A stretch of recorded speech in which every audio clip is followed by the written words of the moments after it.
Hi అండి, అందరికీ నమస్కారం. మేము సొరకాయ పంట అయితే వేసాము. అదైతే కోతకొచ్చిందండి. ఇప్పటికే 3 కోతల దాకా కోసాము. విత్తనం పెట్టినప్పటి నుంచి ఇప్పటి వరకు పని మొత్తం మా ఆయనే చేసుకున్నాడండి. ఎండనక, వాననక, రాత్రనక, పగలనక చాలా అయితే కష్టపడ్డాడు. మనం పంట కాపాడేదాన్ని బట్టి డబ్బులైతే వస్తాయండి. పంటను బాగా చూసుకున్నామంటే డబ్బులు వస్తూనే ఉంటాయి. 2 రోజులకోసారి కోత కోయొచ్చు, లేకపోతే రోజు కూడా కోత అయితే కోయొచ్చండి. బిల్లు అయితే ఈరోజు కోసామంటే మరుసటి రోజుకల్లా బిల్లు వచ్చేస్తుంది. మాది చిన్న తోట, ఇప్పుడే షాంపళ్ళు వస్తున్నాయి కాబట్టి 2 రోజులకోసారి అయితే కోస్తున్నాము. అది తోట కొంచెం ఇంప్రూవ్ అయ్యిందంటే రోజు కోయాల్సి అయితే వస్తుంది. 6 కేజీ వెయిట్ వచ్చే కాయలు అయితే కోయమని చెప్పారు, అలానే కోస్తున్నాము. అయినప్పటికీ ఒక కాయ పెద్దగా అయితే అయిపోతున్నాయి.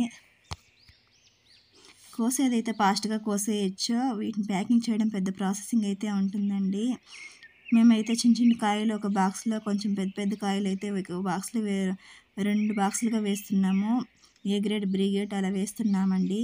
ప్యాకింగ్ కోసం అయితే కాటన్ బాక్స్లు, న్యూస్ పేపరు, తంగూషి, ప్యాకింగ్ టేపు, సంచులు ఇవన్నీ వాడాలండి. వాళ్ళకి ఖర్చు అయితే ఎక్కువైతుంది. కాటన్ బాక్స్, చిన్న సైజ్ బాక్స్ 50 రూపాయలు, కొంచెం పెద్దదైతే 55 రూపాయలు. మేము చిన్నవి తెప్పించుకున్నామండి.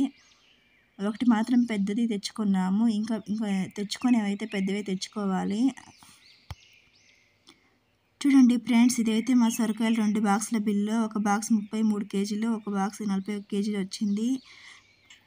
చూడండి ఫ్రెండ్స్, ఎంత రేట్ వస్తుందో, దాంట్లో కమిషన్, కూలీ మొత్తం ఎంత ఉంటాయో, లాస్ట్ చేతికి ఎంత వస్తుందో మీరే చూడండి ఫ్రెండ్స్. చాలా ఖర్చు అయితే ఉంటుంది.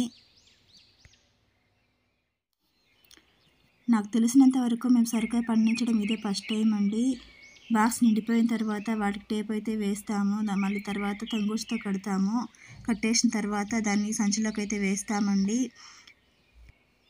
ఒక బాక్స్కి ప్యాకేజ్ చేయడానికి ఖర్చు 100 రూపాయల దాకా వస్తుంది. ఇదే కాకుండా ఆటబాడీ కూడా 250 అండి.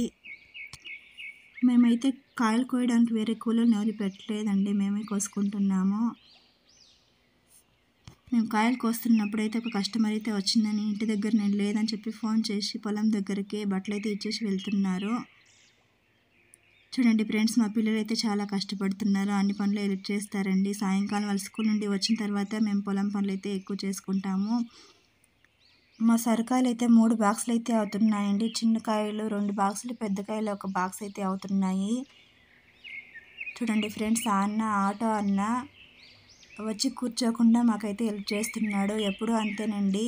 ఆయన అయితే కొంచెం ఫాస్ట్గా వచ్చేసిన తర్వాత మా పని ఇంకా కాకుండా పోతే మాకైతే హెల్ప్ చేస్తాడు. మేము టమాటాలు బాక్సులు వేయాలన్నా, ఏ పనిలో అయినా కానీ హెల్ప్ అయితే చేస్తాడండి. ముందు టమాటాలు అయితే పంట వేసేవాళ్ళము.